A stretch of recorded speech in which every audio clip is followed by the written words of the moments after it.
dala-dala yung, hindi burden, no? Dala-dala ang VMX, no? Siyempre, malaking responsibility. Siyempre, malaking responsibility yun, lalo na sa mundong binuo natin, no? And okay naman po, ngayon, dumadami rin yung mga voices na naririnig natin sa VMX. So, kung sa baga, marami na rin akong inanak na mga sperm cells sa mga girls, sa mga new directors, new voices, new kwentos. Dahil nga 6 years na ang VMX ay nananatiling #1 sa buong Pilipinas. Okay.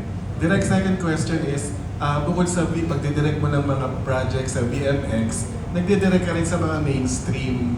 So, mahirap bang may time na siguro nagkakasabay siya, magkakaiba ng tema? Mahirap ba yun bilang director?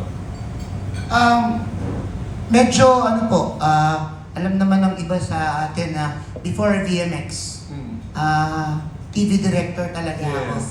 Alam ni Kuya Jeff yan. Before VMX, independent filmmaker talaga ako. Before VMX, ay children's show director talaga ako. Before VMX, meron po tayong iniwang mainstream cult na rin na ginagawa, no?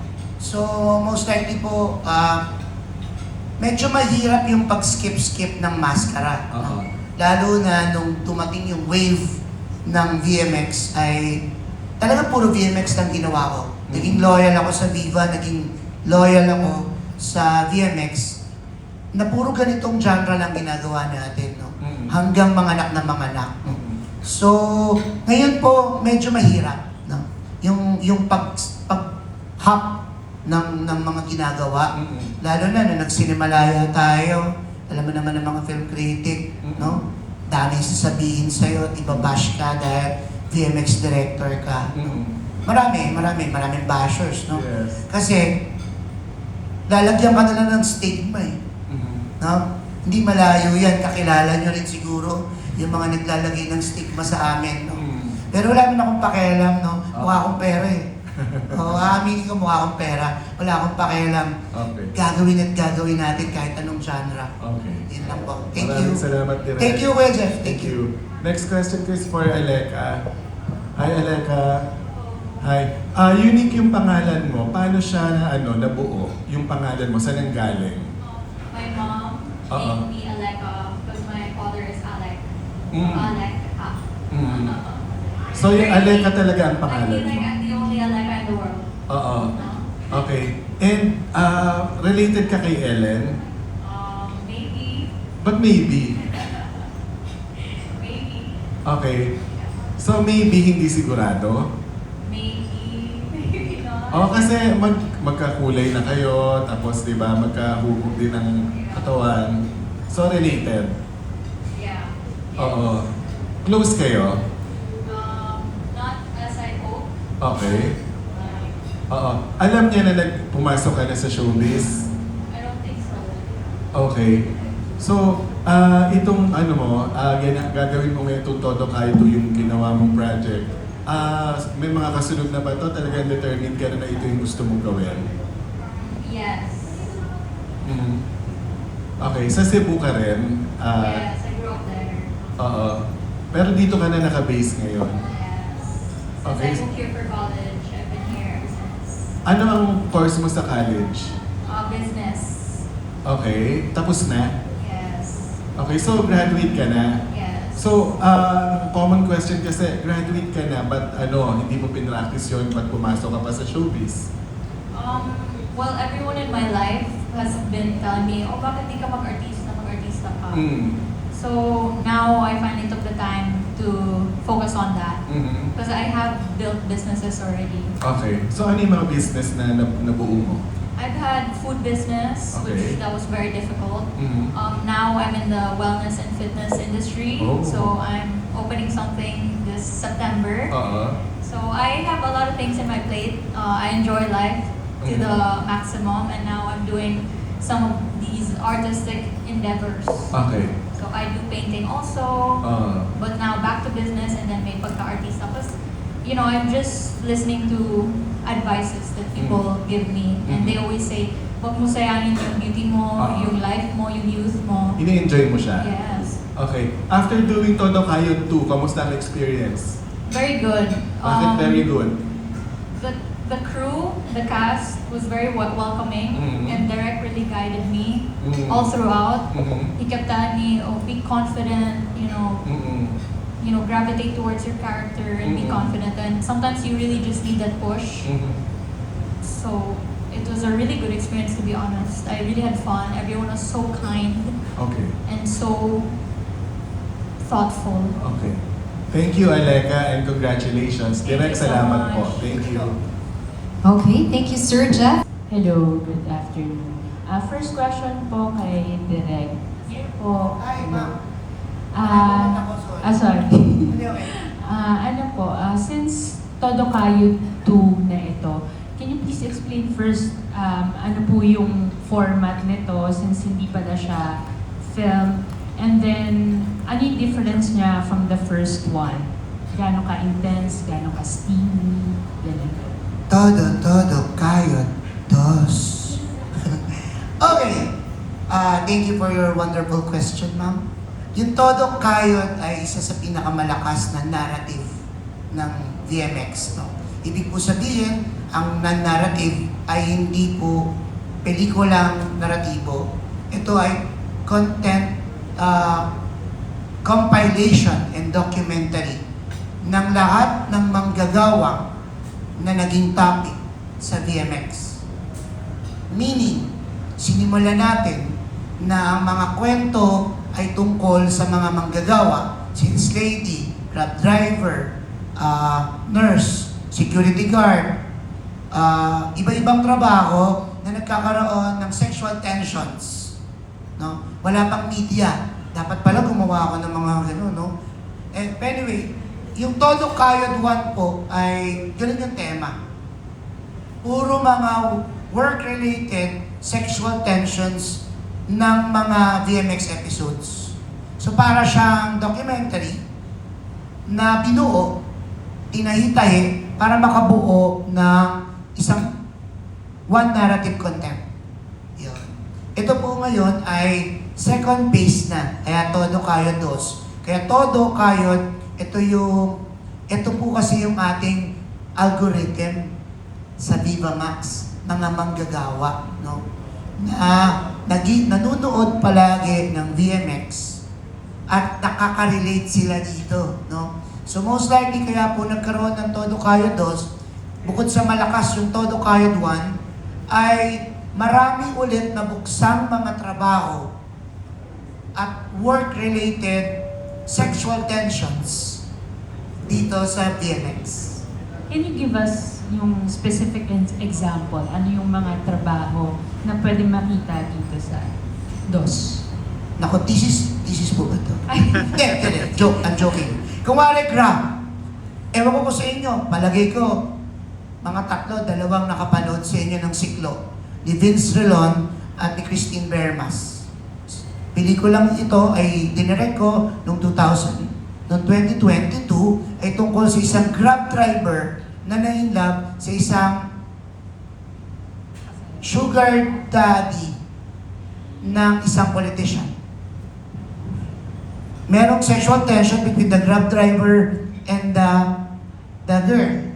So nagkaroon po ngayon, isa ito sa clips na kinukuha at ina-annotate at dinidescribe ng mga host para doon sa Todo Kayod.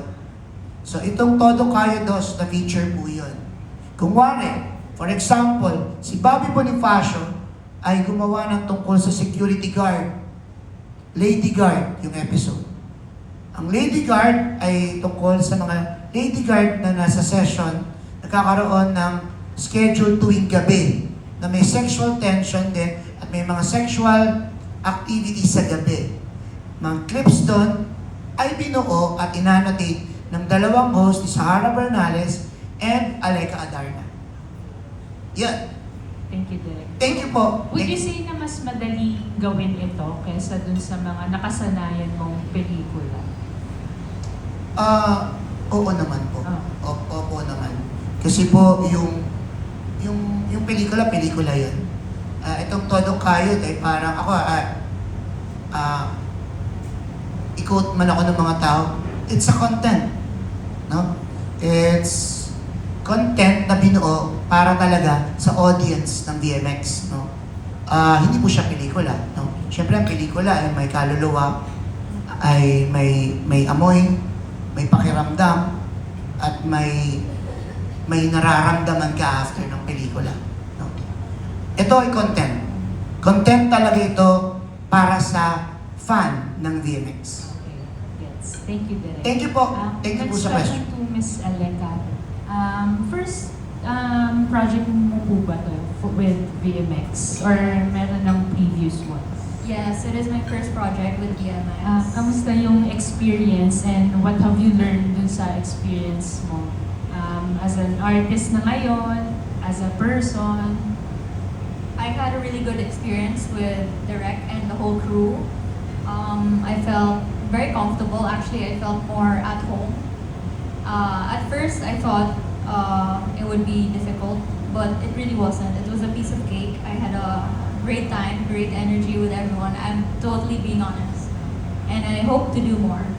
so confident ka na to do all this. So mas focus ka with VMX na and yung content mo with them. I think so because I don't know why, but I do feel at home. It feels relaxing. It feels natural.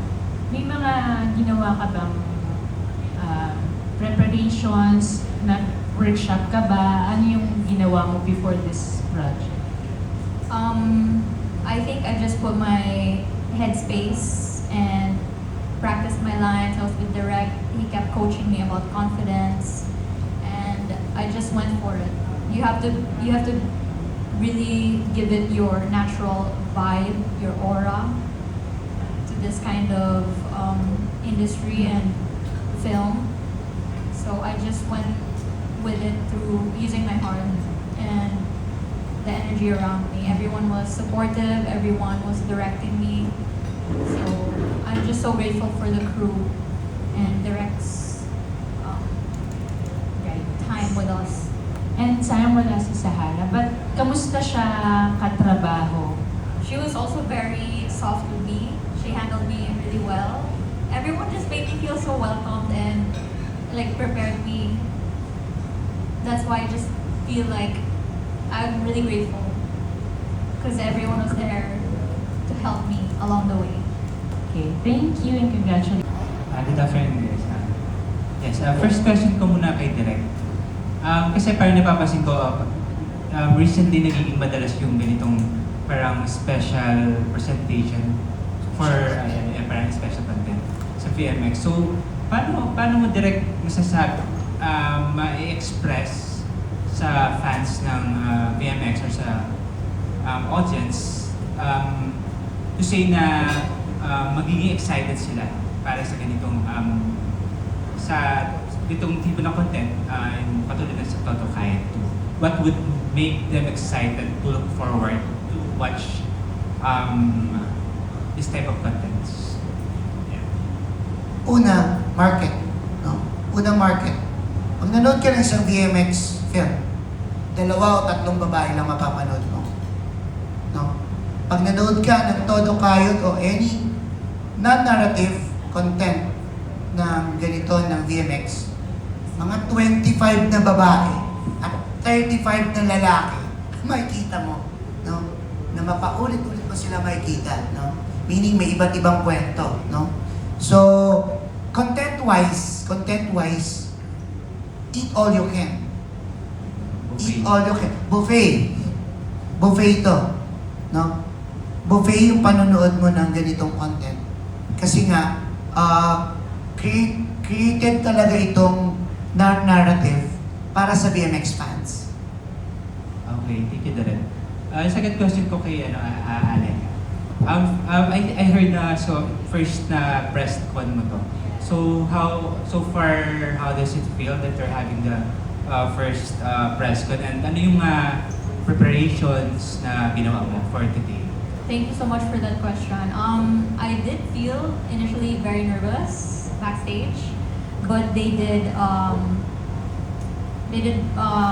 ask me questions. They prepared me before coming in here, but now I feel okay naman, less intimidated, and I'm just curious what everyone has in store for me. All the questions. And yung bonus question na lang, ano yung pakiramdam na first press con is kasama mo agad si Direk Roman na co-director ng VMX? I feel safe. Okay. He was there for me from the start, even when I entered. He already told me, confidence, exude, elegance, make sure all the answers will be intellectually stimulating. Okay, thank you and good luck. Thank you. Marika. Thank you. Thank you po. Alright. Project a little bit more. Okay. Request lang po ng media. Okay, thank you. It's really, direct, tama ba yung pagkakaintindi ko na para siyang compilation video ng mga wala kasing kwento di ba? So parang highlight lang siya. No, thank you. Para i-clear ko din, Pedro. No, meron siyang kwento. Meron siyang kwento, meron siyang narrative na sinusundan. Kasi nga, I created din yung kwento. I wrote it. No? Meron siyang kwento na sinusundan, pero pumapasok yung kwento sa bawat snippets na kinukwento nila. Kung wari, badly put, example, yung opening namin, ewan ko kung nakita nyo, mga, ano sila, mga HR. Ano ang mga kwentong HR ng mga nag-a-apply ng trabaho na nagkakaroon ng sexual tensions? Ganun siya, per topic. Nakita nyo mga naka-nurses. Naka-nurses sila, di ba kanina? Ano ang mga kwento ng mga nurses na VMX na pinag-uusapan ng mga sexual tensions na ganito? Yun naman ang topic na pag-uusapan natin. May kwento siya. May kwento siya sa kabuuan. And, yun nga, nakabase rin ito sa lahat ng mga na-produce na VMX. So, may pina-follow kang kwento sa start finish.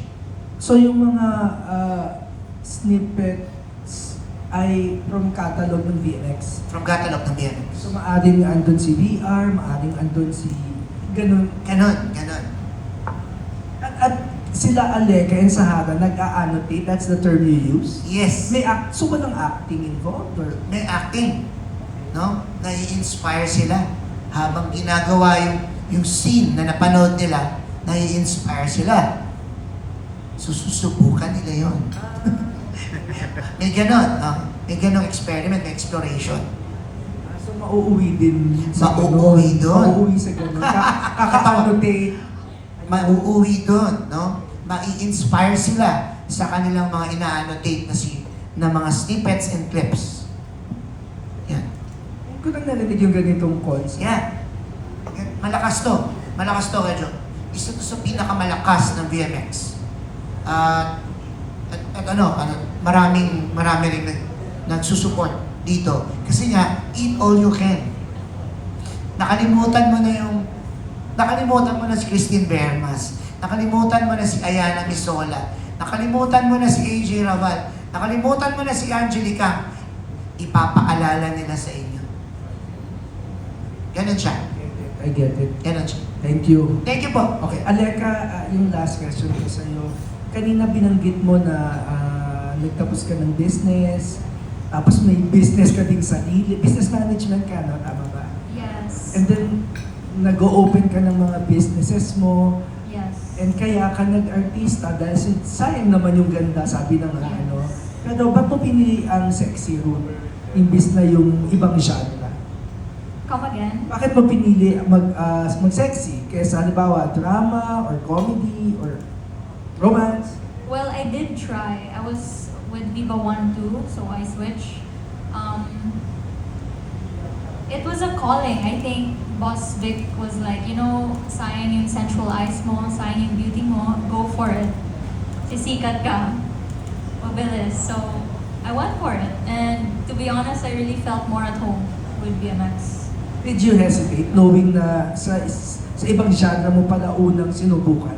Yes, I hesitated. I hesitated for about a year or maybe 2 years. They've been telling me already. So I only took a bite of the apple now. And so far, so good. Ano ang limitations mo?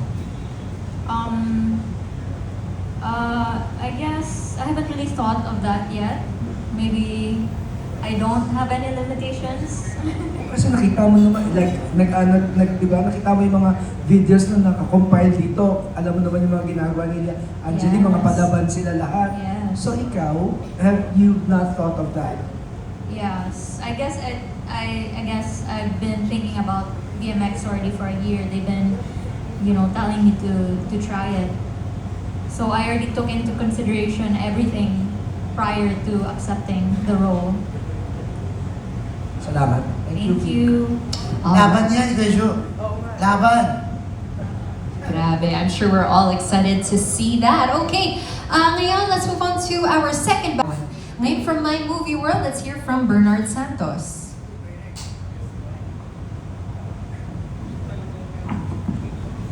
Hello. My first question is for Aleka. Aleka, since dito sa content na to, marami kang napanood ng mga compilation ng mga series from the different films, ano yung mga particular clips na na-shock ka na hindi mo expect na pwede palang magawa or mangyari? The Lady Guard. That one shocked me. Bakit? It was just something new for me. I didn't comprehend it at first, and then suddenly I got it at the gist of the film. So it was quite a shocker for me initially.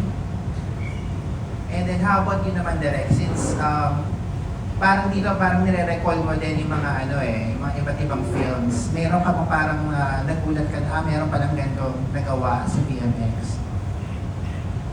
Thank you, Bernard. Totoo yun. Ay, di ko ito napanood ah. May mga ganun. Madami. Actually, for the past 2 years, hindi ako nakakapanood ng VMX. Kasi hindi ako nakakagawa ng VMX mula nung 2025. Hindi na ako nakakagawa ng VMX. So, nung binigay yung mga studies, kasi may research din no? Siyempre may research din bago gawin yung narrative. Mga ganun, marami akong nagulat na, may ganito pala, may ganito pala. Yun, hindi Lady Guard, isa yun sa, kasi naalala ko, nireklamo ang mga guard. No? Bakit ginagawa to ng mga guard? Ganun. Nireklamo pero ang ganda nun, issue yun no? Ang ganda nun. Si Bobby Bonifacio yung gumawa nun. Sa inyo ko lang sasabihin, nagreklamo. Nagpasa yung mga security guard agencies. No? Pero, hindi sinasabi yun ng Viva. Ako lang nagsabi ngayon para meron na tayo mapag-usapang controversial. Pero totoo yun. Siyempre, magre-reklamo sila. Bakit may ganito ba talaga sa security agencies? Meron. Based sa research, meron. Kaya, nagreklamo sila sa Viva, tapos ni-research naman, totoo naman, at wala namang sinabing agency particular. So, wala namang at napakalakas nun. Si Angela Morena, yung bida ron, no? So, yun. May mga ganong incident na hindi ko rin talaga napanood, no? Binalikan ko lang, pinanood ko ulit yung mga 15 films yata na nandun. Isa lang ang meron ako, Siklo, yung binanggit ko kanina, yung kay Christine Bermas and Vince Relon. Meron pang isa na, weird naman ako, Monay. Very Seiko Films, no? Ngayon ko lang napanood. Gumagawa sila ng tinapay, no? Very masa. Pero, isa din kasi yun sa malakas. Si Sara Bernales yung bida. So, Monay. By the way, Sara Bernales, supportahan natin, no? Nasa Reyna, Pilipinas siya, no? Sana tulungan natin manalo o may boto o tulungan natin tong makapasok sa Reyna Filipinas, no? Malakas yung bata. Malakas yung malakas yung kanyang chances kasi siya lang ang IP. Wala siya ngayon, sana kinakampanya ko lang siya. Siya lang ang IP, ang kanyang magulang ay LGBTQ. At higit sa lahat, siya ay Viva Max artist. Yun, pumasok sa top 20. No? Sana supportahan natin. Wala siya ngayon eh. Nasa program na yata siya ngayon. Okay, last na lang sa'yo, Derek, kasi may post ka sa Facebook. Congrats pala kasi may new project ka with TV5. With Janina and Marvin. And then, prior to that, nag-post ka rin ng end of era na status. So, para saan ba yung ano na yun? End of era ka na ba sa VMX or stop ka muna for a while? Stop lang for a while. May contract pa rin ako hanggang September. So, pwede pa ako mag-renew, boss Vic. Marami pa tayong kayang gawin. Hindi. It's just that meron lang akong series, no? Sa TV5, sa magpa-press con din naman yan later on, Julie na Marvin, no? Light comedy. Comedy naman siya. Series. Every day, before it bulaga. No? Sabagay magpa-press. Viva PR to eh. Sa TV5 press con, babanggitin ko din po ulit. Pero syempre, hap lang yun. Ginagawa ko naman talaga yun. Nag-hap lang talaga ako ng networks. Dahil hindi naman ako GMA, ABS. Ngayon, TV5, babalik din ako. And, hindi naman end of era. No? May World Cup naman kasi yun. Nanonood ako ng World Cup eh. O, tungkol yun din sa post ko. Pero yes, nagpo-post ako sa social media at hinihingi ko rin ang tulong nyo sa bagong hap sa ating career. TV naman. Magti-TV ako ulit for 6 to 8 months. Pero gagawa pa rin ako ng VMX. Gumagawa pa rin ako ng VMX and nagpo-produce pa rin po ako ng VMX. Siyempre may ilo-launch niya tayo, si Aleka Adarna, no? Na bago natin ilo-launch. Siguro ang galing ni Boss Vic, kaya binigay din sa akin kasi ilo-launch nga siya. So halos lahat kasi ng nilo-launch, dumadaan din sa akin sa first attempt nilang subukan ng sexy. Kagaya ni AJ Raval, Angelica, Asia Costa, dumadaan muna yung, ako muna nagdidirect bago i-direct ng iba. Ayun, baka maging A-listers na rin siya. At maging future queen ng VMX. Thank you, Derek. Thank you, Bernard, sa tanong mo. Ikaw talaga, imbitahin kita doon. Alright, maraming salamat. Great questions. Pwede rin A-lister. Total, A rin naman. Si Aleka, di ba? Okay. Alright, ngayon naman pakinggan natin from Marites University, Junardo. Hello. Nagtanong ko mo, anong ramdam mo diyan kay Aleka? Dito, sa ikaw ang nag-direct dito sa una niyang project. Si direct mo, anong ramdam mo? Anong feel mo sa kanya? Feel mo sa kanya? Iba, Kuya Jun. Ano By the way, thank you sa tanong. Iba, Kuya Jun.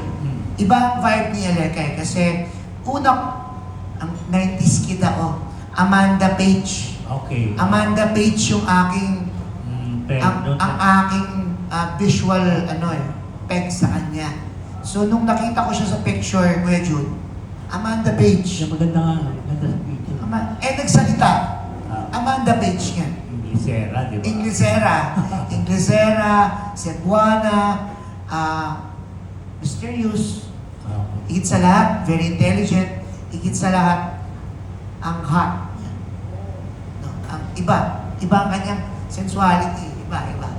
So, may makikita pa tayong hotness ito sa todo kayo ito sa kay Aleka, direct. Yes, May Kuya Jun. hotness niya. Yes, ayun ang aabangan ng audience, no? Kasi ito nga ang kanyang baptism of fire. Okay. Ito ang kanyang baptism of fire bago siya mag-full length ng VMX. No? Nagtatawanan nga kami kasi nung simula, talagang, pa siya, chill lang siya eh. Okay. Chill lang siya. Pero nakikita ko, very passionate. Laban siya. Laban siya kahit anong gawin. Laban siya. No? So sabi ko, okay, laban siya. Iba din yung flavor niya kasi. Iba din yung flavor no? English Amanda Page nga 90s kid ako. Alaga namin yung dati. Ganon eh. Ganon yung kanyang hubog. Magaling sumayaw. Magaling. Tsaka matalino. Yun. Ano matatang nawala tuloy? Correct na. Amanda Page kasi binanggit ko. Panahon mo kasi yun. Alam ko direct. Alam ko. Correct yung panong direct. Meron ba sila ditong hot seat with Sarah? Bukod sa kanila hosting, meron sila rin? Sobrang hot. Sobrang hot. Apektuhan ako. At ginawa namin yun sa hospital. May pasyente. Nurse, as nurse? Nurse. Inai-i. Inai-i nila ang bawat isa. Meron po. Meron po. Sobrang sexy nung ano sila, Ebony and Ivory. Ebony and Ivory. Si Sarah, Sarah, IT yun Morena. Aita yun talaga siya. Yes, direct. Aita yun Ebony and Ivory. Ang ganda rin palang tignan sa screen. Alec, anong naging feeling mo while doing that with Sahara? Well, number one, Sahara made me feel safe also. We discussed initially when we did our script reading, memorizing our lines. And at first, I wasn't really close to Sahara. But after the shoot, I did grow closer to her. So, after filming, you really do have a fondness and you grow a love for your co-stars, especially your crew also. So that's the moment I shared with her. Okay. Since sabi mo related kayo ni Ellen, may advice ba siya sa'yo? Pagpasok mo sa showbiz, may advice?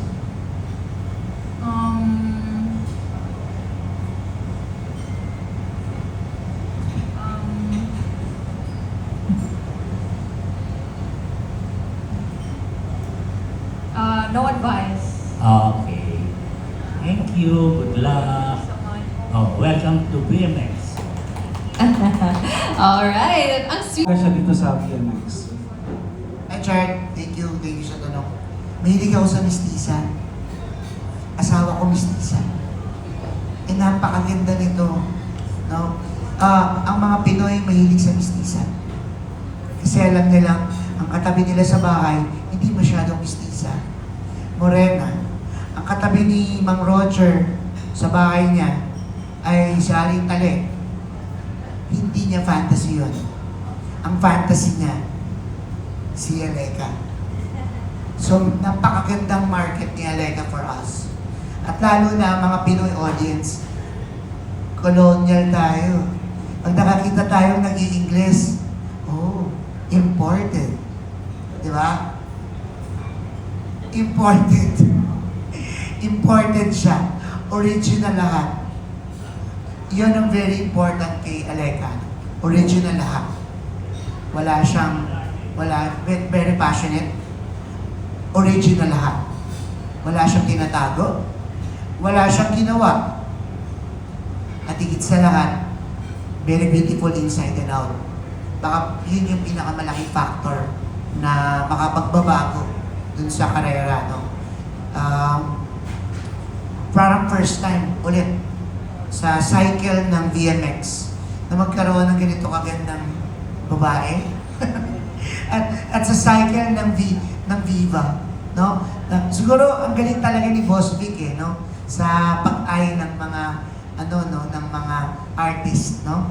During the 90s, during the 2000s, may Joyce Jimenez tayo na nag-i-Ingles, na sophisticada. Sabi ko nga, Amanda Page, no? Nung during the 80s, may mga Lea Orosa, di ba? Ito ngayon, kay Aleka, no? Ibang branding, no? Blue Seal, no? Ganun yung branding. No? Ayun, ganun yung molde na nakikita natin sa kanya. So, kaya sabi ko baka she's a future star. No? Hindi lang sa BMX. Pwede talaga siyang tumawid. No? Pwede talaga siyang tumawid. Hindi niya kailangan ng pera. Sabi niya nga, marami siyang business. Pero again, pwede siya talagang makakross, no? Sa ibang mundo, sa ibang pader. No? Yun yung malaking advantage niya. Thank you sa question. Thanks, Direk. Yung kay Aleka na lang, kasi sabi mo kanina, it took you 2 years or mga a year to decide kung papasok ka sa BMX. Ano ba yung thinking mo back then about BMX? And ngayon na you're part of BMX, ano na yung na-realize mo na parang totoo or hindi to totoo about BMX? It started, initially I really didn't have any reservations. But when I would discuss it with my friends, they would be like, no, but yung mga fans ko online, or mga followers, they would often comment, when are you doing BMX? When are you doing BMX? So it's been a couple years already of that. And when I was working with Viva One, okay, did the teleserye, did the movie, okay naman. But when I would have meetings with Boss Vic, he would really go for, he would always initiate BMX. And then I've grown close to a lot of the BMX artists also. And they would always tell me, I like, I'll go for BMX. So it took a year of convincing until I finally said, okay, you know what, I'll try it out. And like what I said a while ago, my experience working with the BMX crew, production, direct, artists, have all been positive. So much more positive than my previous works with the other films. So I'm also shocked why I feel so comfortable and at home, and why I feel like I belong in BMX. So it's also a discovering path for me now. Thank you, Aleka. Thanks, Direk. Thank you. Hey, my friend. Direk, nauso ngayon sa BMX yung mga sequels. Alam ko, isa ka rin sa nagpauso ng sequels yung Taya, di ba? Meron ka pa bang gustong movie mo na gawa ng sequel? And open ka rin ba na ibang director yung gumawa ng sequel ng movie mo? Ganda ng tanong ni Matt. Kasi ayoko talaga. Ano ako makasarili. Hindi, joke lang. Unang tanong, pamasahe. Pamasahe yung gusto kong lagyan ng sequel because hindi pa lang siguro nare-report. Ang pamasahe ay binili ang rights sa Taiwan at gagawa sila ng counterpart ng pamasahe sa Taiwan. No? Na first VMX, sumunod yung isa, yung ginawa ni Crisanto Aquino, yun, pinapublicize na nila. Yung, ano ba to? Nakalimutan ko yung pamagat. Galing ni Matt. Relievo ay gagawin sa Japan. Gagawin ng Japanese filmmaker at gagawa ng story, yung Relievo. Both na creative produce ko. Pamasahe yung gusto kong gawa ng part 2. Kasi very, very political. Tsaka ang ganda ng narrative, no? Sana gawa ni Boss Vic. At sana ipalabas sa cinema, no? Kasi dapat yung pamasahe ay ipapalabas sa cinema eh. Na ilo-launch din nun si Asia Costa. So, yun, pamasahe 2. Yung pangalawang tanong mo, Matt, sana ako din ang gagawa, no? Sabi ko nga, makasarili ako kasi gusto ko sana may kwento ko pa din yung kwento nung leading, yung narrative, no? Pero okay lang din naman mag-part 2. O kaya, kung gagawa man ng ibang take, hindi part 2. Kasi ginagawa ngayon ng Viva part 2. Pero hindi siya talaga part 2. Totally different story. Ewan ko kung napanood yung iba. Okay lang kung gumawa yung iba. Lalo na kung si Christian Paolo lahat, nandiyan ba siya? Kung siya ang gagawa, okay sa akin, kapatid ko yan. Si Sigrid Polon, yan. Kung si Sigrid Polon, si Christian Paolo lahat, mga kapatid ko yan. Bobby Bonifacio, kung yan ang gagawa. Pero kung iba yung gagawa, bababuyin lang, wag na lang. Oh. Ayoko na po. Makasarili ako. Thank you. Thank you po, Direk. Alright, ang galing. Very interesting to know. Congratulations. Hi, Carlos. Tanong ko lang direct, ano yung, nasabi mo na nga na ang target audience nyo yung mga nagtatrabaho, yung masa. Pero ano yung inspiration mo dito sa show na to? Parang meron ka bang napanood, tapos parang gusto mo siyang gawin dito sa Viva Max or sarili mo talaga ito? Ano to Carlos, thank you sa question. Ano to based na rin to sa research nila Boss Val, napakahusay ng team na yun. Based to sa research and based sa algorithm, maraming VMX viewers na nanonood lang ng snippets. Ewan ko kung nagigets nyo to sa mga viewers ng VMX. Nanonood lang ng clips. Nanonood lang, tapos pinapass forward. Pass forward. Pass forward. Hindi nanonood ng pelikula. Papanoorin na lang nila opening ending. O kaya opening love scene ending. Ganun, di ba? Ito hindi. Sabi ko nga, eat all you can. Lahat ng highlights, nandun lahat. So most likely, nakapag-formulate sila ng formula na nandito lahat makikita. So, nag-pitch kami kay Boss Val at Boss Vic ng ano ang common sa mga VMX projects. So, ang common ay todo kayod, mga trabaho. Pangalawa, yung isa kong ginawa, common, ligo. Lahat ng VMX may naliligo babae. Yon. Yung susunod, mga students. No? May fetish kasi ang mga matatanda na nanonood ng VMX sa mga students. So, based talaga ito lahat. Nakakatawang tignan, pero based talaga ito sa algorithm.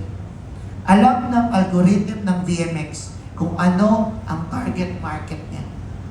So, yun. Yung mamaya, yung susunod sa amin, anong pamagat nun? Sorry. Ano po? Daddy's Girl. Yun. Ang mga daddy na mahilig sa mga youngsters. Yun yung mamayang episode, mamayang press con, no? Yun.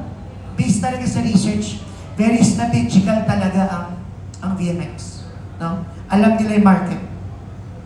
Kaya, nung nag-pitch ako ng mga kwento, nag-gets agad nila Boss Vic at nila Boss Val. Yan. Okay. May gusto sana ako itanong direct. Sige, gawin mo. Huwag ka maya. Nasabi mo na rin yung may mga audience ang Viva Max na parang fetish ang mga students.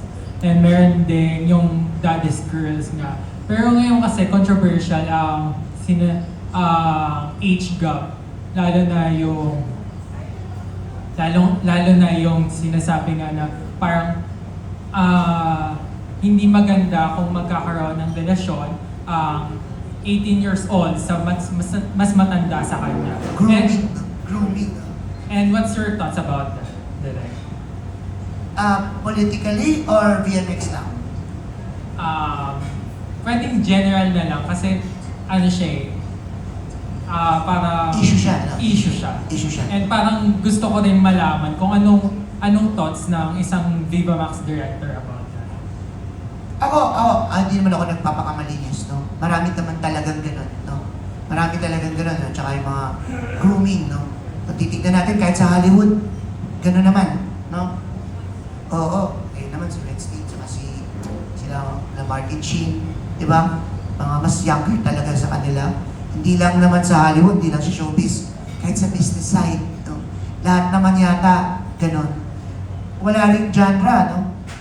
Kahit saan, meron. Wala ring gender. Kahit sa dalawang partner na LGBTQ, maraming ganun. 18, 70, 18, iba-iba iba. Bilang tao, iba-iba talaga ang taste natin, no? At iba-iba din yung gusto nating tunguhin, no? Basta wala namang nang-aabuso. Sa akin, okay lang yun, no? Okay lang yun. Kahit yung sa lesbian relationship, ang dami ko nakikita ganun din. Sa gay relationship, Ganun din. No? Homo and hetero pare-parehas. Di ba? Equal naman. Sa akin lang, wala sa age. Okay lang yun. Basta, hindi ka committed sa iba. No? Okay. Thank you so much. Thank you sa question mo. Natanong ko lang kasi parang ikaw marami ka na rin alam about sa love na lalo na sinusulat mo yung about din sa love ng bawat Pilipino. And for Aleka, tutuloy-tuloy mo na ba to yung dahil nga nasabi mo na rin na super healthy na tong Viva Max. And tutuloy-tuloy mo na ba ang pagiging Viva Max artist? Yes, I'm actually very excited. And kung magkakaroon ka dahil nga si Sir Derek Roman, pupunta na rin siya sa mainstream ngayon, ikaw ba willing ka na after mo dito sa Viva Max, magkakaroon ka rin ng mainstream like Viva One? Oh yes, of course. I've already worked on Avenues of a Diamond, and also the movie Special Memories. Last question, Aleka. Ano mas mahirap? Yung doon sa mainstream or dito sa Viva Max? Mainstream. Why? I don't know why, but with Viva Max, I really just felt at home. It was carefree, a feeling of freedom and passion, and everyone was just so accommodating and made me feel so safe and prioritized and pampered. So that's why I just feel like I could do more or be more of who I am with BMX. Thank you, Aleka. Mas totoo kasi kami. Hindi kami nagpapanggap. Joke lang. Congratulations. Okay, thank you so much. Direk, congratulations po. Direk, tanong ko lang yung comment mo. Andito ako sa Direk. Yan. Yeah, tanong ko lang Direk, ano lang yung comment mo about dun sa pagtanggap na ng mga Viva Max artists sa beauty pageant like si Sahara, di ba? So ano lang comment mo nun na binibigyan na nila ng opportunity yung mga Viva Max artists to enter beauty pageant? Ay, ganda. Ako, very proud ako sa kanila. No? Kasi, lalo na yung Reyna Pilipinas, ano siya eh, hindi naninino. Hindi ka nilalagay sa, hindi nilalagay sa pedestal yung mga babae, no? Na hindi mahawakan at sobrang tinataas nila yung ganun perception ng mga tao. Ito tinatanggap nila, no? Parang first time yata na nakapasok si Sahara eh, no? I'm nothing against Pilipinas, Miss World, o kahit na anong pageant yan. It's just that, pinag-uusapan natin beauty eh. And kaganda ng mga babaeng Pilipina, no? At tatalino rin naman ng mga pumapasok, no? Tapos sasali sila, no? Nananalo. Bakit hindi? Di ba? Masyado lang tayo talaga naglalagay ng stigma, no? Naglalagay ng tattoo sa mga tao, no? Even during the 90s, kapag nagsisexy ka, bawal kang sumali ng Binibining Pilipinas, no? Tinatanggal, no? Lalo na nung mga dati, mas sila Dindy Gallardo, tinatanggalan pa nga yata ng corona, eh, no? Pero ano ba gusto natin patunayan sa pagpapatunay natin ng pamantayan ng kagandahan? Yung sumasali sa abroad, di ba? Di ba hindi naman? Pagkatapos nilang manalo, sasali rin sila sa amin sa Viva eh. Magsisexy din sila. Eh bakit hindi pa magsimula ngayon? Di ba? Di ba? Ang dami naming beauty queen na nag-BMX. Oh, ibig sabihin, nanalo sila. Okay, nanalo kayo. Mag-BMX, okay lang naman yan. Di ba? Di ba? Sa akin lang, sobrang happy na nakapasok si Sahara doon. Kasi nasira na yung wall. Napunit na yung wall ng stigma. No? Discrimination. Direk, bago nyo ba ginawa to, sumali na siya doon or sumali na siya nung ginagawa niya to? Sumasali siya. Pwede sa inyo. Parang talent workshop. Parang launching na top 100 pa lang siya. Tapos parang binibihisa na siya. Yung shoot namin, parang sumunod na araw nun, pipiliin na yung top 20 o top 25. Parang gano'n. Itong tawa kayo nung nakapasok. Sobra. Pinag-usapan niya namin siya eh. Oo, kasi ang ganda ng representation niya. IT. AITA siya eh. Ang tatay at nanay niya ay LGBTQ. At higit sa lahat, sabi ko nga, VMX artist siya. Struggling artist. Ang ganda ng narrative niya. Diba, ganda naman talaga sa beauty contest eh. Narrative din and advantage, yung advocacy. Maganda yung advocacy niya. Thank you, Direk. Thank you, Kuya Alan. Buti na yung kwento. Nabigyan ko ng solusyon. I-promote si Sahara kahit wala siya ngayon. Opo. Thank you po.